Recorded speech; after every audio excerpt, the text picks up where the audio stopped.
Постновогодишни преписки помеѓу официјална Софија и Скопје како Министерството за надворешни работи на Бугарија во јавниот допис изрази загриженост дека како што велат Скопје отстапувало од европскиот консензус, реагирајќи на една од последните изјави на премиерот Мицковски во врска со малцинствата, откако тој порача дека Бугарија ја пропуштила приликата да се покаже како добар сосед, поради тоа што во акциониот план јасно е наведен македонскиот јазик. Во соопштението на бугарското МНР пак македонскиот јазик го дефинираат како достапен јазик, наведувајќи прашањето на кој јазик треба да биде планот за правата на заедниците што се очекува од Северна Македонија е внатрешно за соседната држава и не е тема на билатералните односи. Документот ќе се спроведува токму од нејзините институции кон нејзините сопствени граѓани и логично е да биде на јазикот достапен за нив. Изборот на Скопје да го представи нацртот на тој план на своите граѓани на англиски јазик е тешко објасниво, особено ако се планира планот да биде реално спроведен. Од македонското МНР пак експресно возвратија дека наместо недолични коментари очекуваат од официјална Софија европско однесување.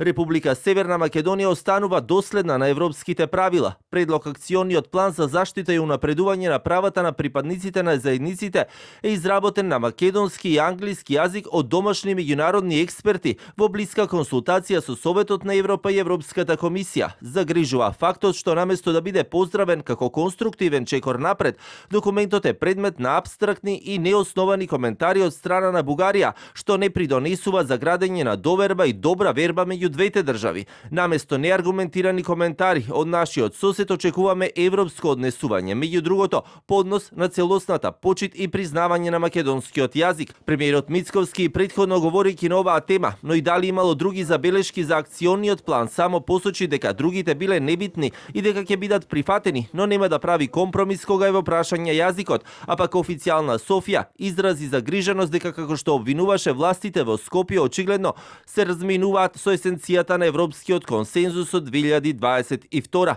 Во став 35 од преговарачката рамка се наведува дека Северна Македонија преку инклузивен процес ќе усвои акционен план посветен на заштита на правата на припадниците на малцинствата или заедниците, вклучително меѓу другото на полето на недискриминација, борба против говорот на омраза, образование, воспоставување ефективни мерки, механизми за известување и идентификување на соодветните и одговорни институции. Оваа тема денеска предизвика и меѓупартиски реакции, откако од Бихачка обвинија дека власта намерно го отвара прашањето со јазикот за да ги блокира евроинтегративните процеси, а пак од ВМРО ДПМН возвратија дека среќа што СДСМ не се повеќе на власт за да тргуваат со идентитетските прашања.